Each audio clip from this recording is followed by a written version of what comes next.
Method number two, to calculate path difference.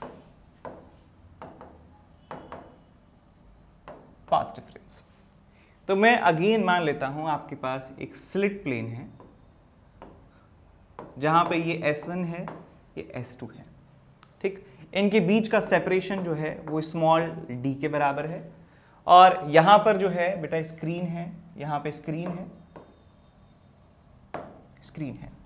S1 और S2 का जो मिड पॉइंट है, S1 और S2 का जो मिड पॉइंट है, ये इस मिड पॉइंट से मैंने एक रेफरेंस लाइन बनाई है, बिल्कुल सीधा एक रेफरेंस लाइन बनाई है मैंने, लाइक दिस।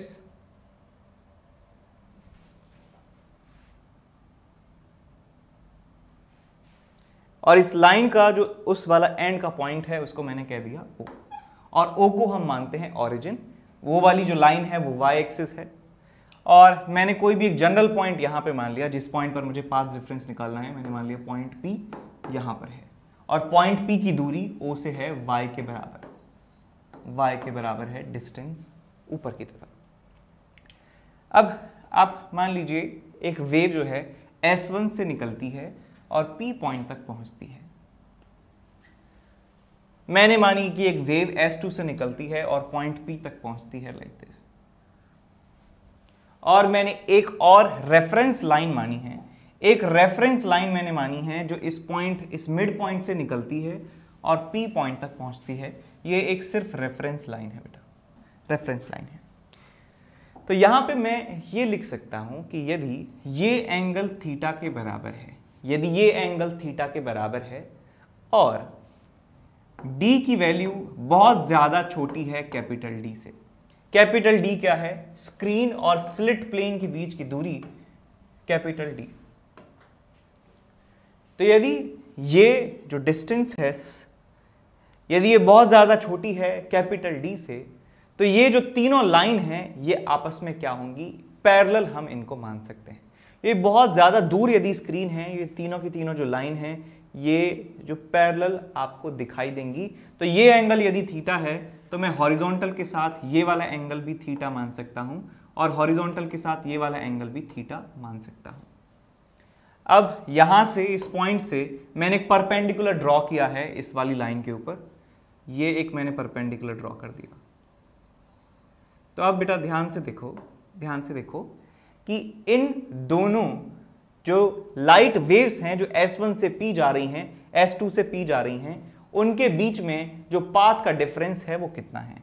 तो डेल्टा x की वैल्यू यदि मैं लिखूं S2P माइनस S1P, वो किसके बराबर है? वो यही तो डिस्टेंस है, देखो भाई यहां से यहां मैंने परपेंडिकुलर डाला तो, और ये जो है यहां से लेकर ये इक्वल डिस्टेंस ट्रेवल कर रही हैं पॉइंट P तक, लेकिन इतना सा जो पार्ट है वो S2 ने ज्यादा चला है, इतना जो पार्ट है वो S2 ने ज्यादा चला है।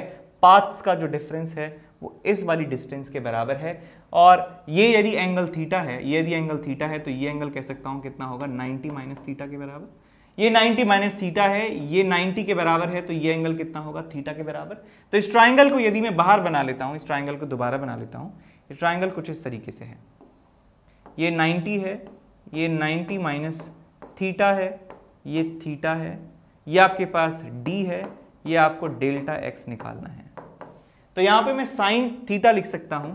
साइन थीटा कितना है बेटा? यहां पे sine theta in this triangle is equal to perpendicular upon hypotenuse. Perpendicular कितना है? Delta x।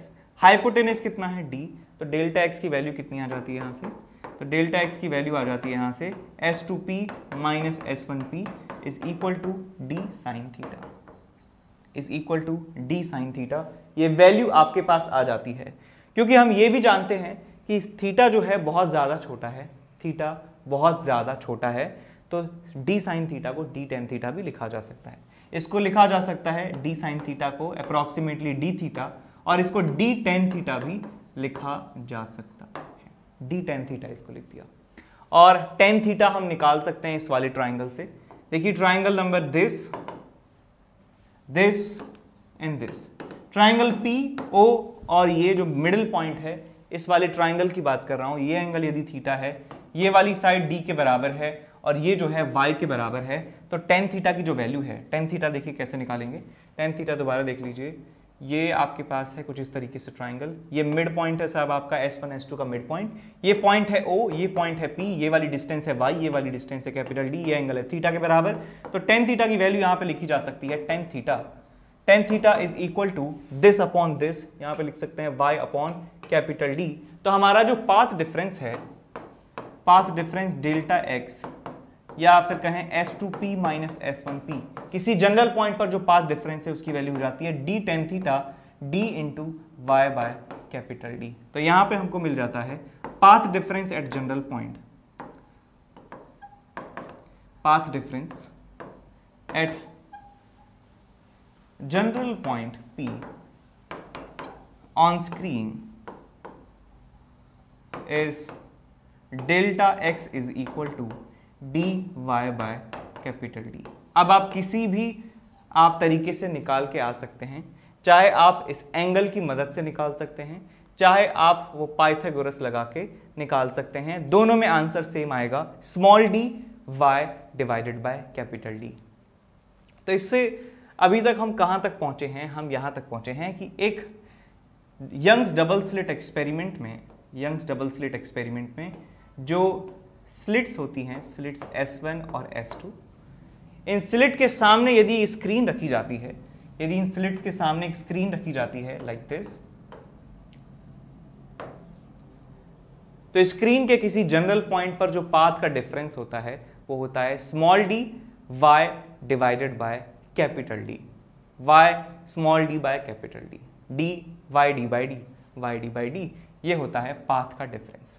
अब यहाँ पे हम जो है ढूंढने वाले हैं कि कंस्ट्रक्टिव इंटरफेरेंस की पोजीशन कौन कौन सी है और डिस्ट्रक्टिव इंटरफेरेंस की पोजीशन कौन कौन सी है। ठीक, तो इसके लिए जो है डायग्राम को थोड़ा सा ऐसे बनाएं कि बोर्ड पे जगह बनी रहे। ठीक है, तो मैं यहाँ पे बना देता हूँ स्लिट्स को।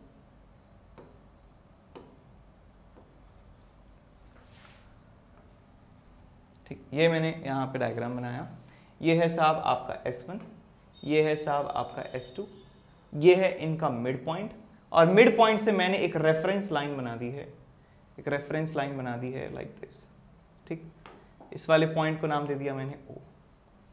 कोई भी एक जनरल पॉइंट जो P दूरी पर है, वहां से डिस्टेंस मैंने मान लिया y के बराबर, y के बराबर मैंने डिस्टेंस मान लिया, और S1 से पॉइंट P तक जाने वाली जो आपके पास वेव है और S2 से P तक जाने वाली जो वेव है, उनके बीच में जो पाथ डिफरेंस होता है पॉइंट P पर डेल्टा x, वो होता है हमारे पास d साइन थीटा, या इसको लिख सकते हैं dy divided by capital D। यानी y की वैल्यू आप चेंज यदि करते जाएंगे, y की वैल्यू यदि चेंज करते जाएंगे तो पाथ डिफरेंस की वैल्यू जो है अलग अलग आपको मिलने वाली है। एक और आपको इंपॉर्टेंट बात यह है,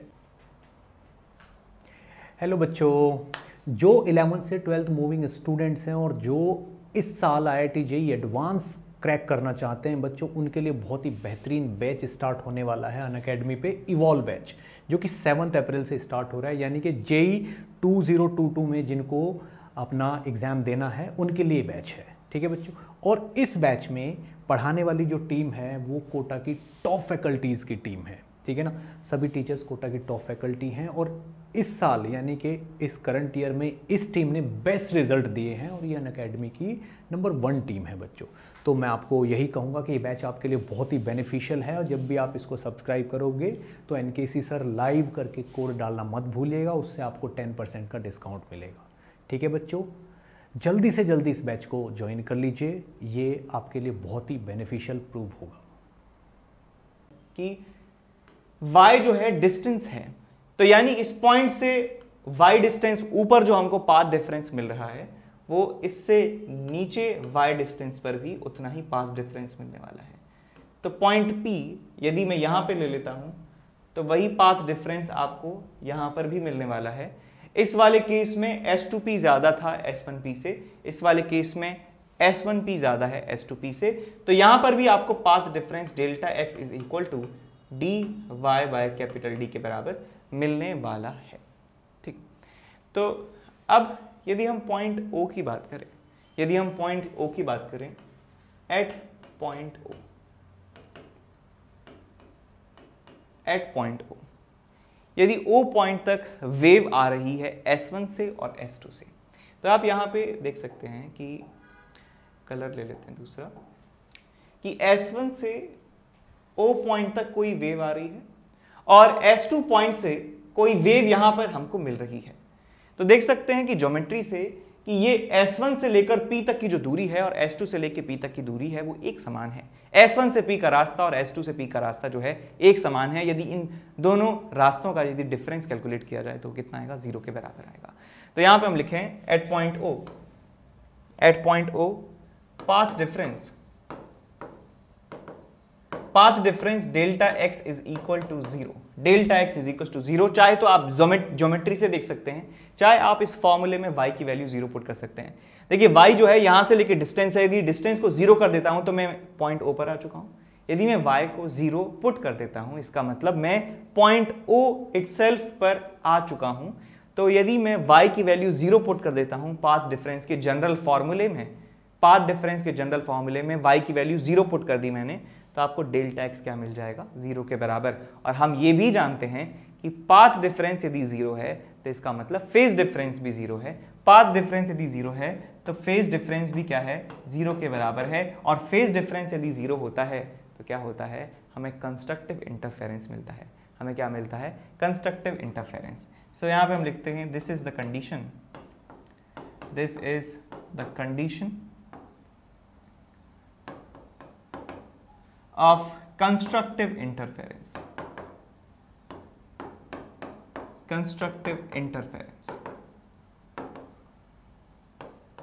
interference की कंडीशन है। तो यहां पे आप देख सकते हैं कि भाई हमने S1 और S2 कैसे क्रिएट किए थे। हमने एक और प्लेन यहां पे बनाया था, वहां पे एक सोडियम लैंप लगाया था और सोडियम लैंप के रेस्पेक्ट में ये दोनों जो हैं ये सिमेट्रिकली प्लेस्ड थे। तो मैं कह सकता हूं कि यहां से जो लाइट निकलेगी वो S1 और S2 तक इक्वली पहुंचने वाली है। यदि S1 से निकलने वाली लाइट की इंटेंसिटी I0 के बराबर है तो S2 से निकलने वाली लाइट की इंटेंसिटी जो है वो भी I0 के बराबर होगी। यहां से यदि लाइट का निकलने वाला एम्पलीट्यूड A के बराबर है तो यहां से निकलने वाली लाइट का एम्पलीट्यूड भी A के बराबर होने वाला है। तो आप ये याद रखें, यंग्स डबल स्लिट एक्सपेरिमेंट में बाय डिफॉल्ट S1 और S2 से निकलने वाली जो वेव है उसका इंटेंसिटी और एम्पलीट्यूड एक बराबर होता है, एक समान होता है। तो कंस्ट्रक्टिव इंटरफेरेंस में आप जानते हैं कि रिजल्टेंट इंटेंसिटी जो है वो कितनी हो जाती है, 4 टाइम्स I0 के बराबर। और यदि हम रिजल्टेंट एम्पलीट्यूड की बात करें पॉइंट O पर, वो कितना हो जाएगा आपके पास, 2a के बराबर हो जाता है। तो कंस्ट्रक्टिव इंटरफेरेंस की कंडीशन पॉइंट O पर बन रही है। और ध्यान रखें कि पॉइंट O को कहा जाता है सेंट्रल मैक्सिमा। इसको नाम दिया जाता है सेंट्रल मैक्सिमा। सेंट्रल क्यों, बिकॉज ये स्लिट्स के रेस्पेक्ट में एक सेंट्रल पॉइंट है। और मैक्सिमा क्यों, बिकॉज यहां पर जो रिजल्टेंट इंटेंसिटी है वो मैक्सिमम है रिजल्टेंट इंटेंसिटी 4I0, तो इसलिए इसे सेंट्रल मैक्सिमा कहा जाता है।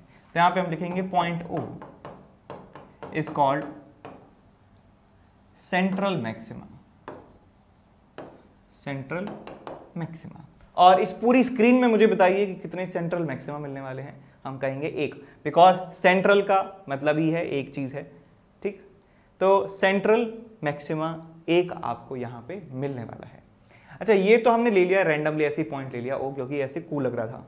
यहां से बिल्कुल बीच में पॉइंट O है, बिल्कुल इंसुलेट्स के सामने, तो हमने चेक कर लिया। अब हम जनरल कंडीशन निकालते हैं कि इस स्क्रीन पर कौन कौन से पॉइंट्स पर कंस्ट्रक्टिव इंटरफेरेंस होने वाला है। तो यहां पे हम लिख सकते हैं कि पहले हम मैक्सिमा और मिनिमा की डेफिनेशन लिख लेते हैं।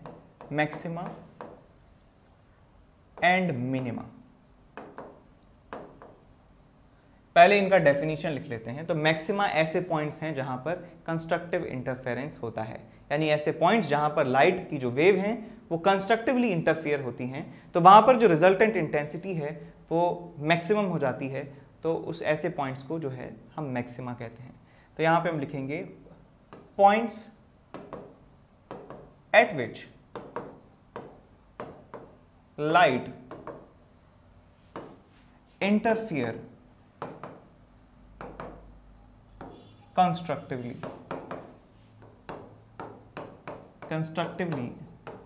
तो ऐसे पॉइंट्स को मैक्सिमा कहा जाता है। Those points are known as maxima, known as maxima. और मिनिमा की बात करें तो ऐसे कहें कि ऐसे points at which light interferes destructively.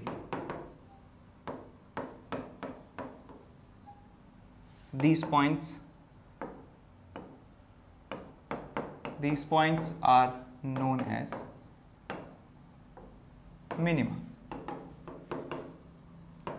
तो आप जानते हैं डिस्ट्रक्टिव इंटरफेरेंस की कंडीशन और कंस्ट्रक्टिव इंटरफेरेंस की कंडीशन. तो नेक्स्ट यहां पे हम लिखते हैं location of maxima. Location of maxima on screen.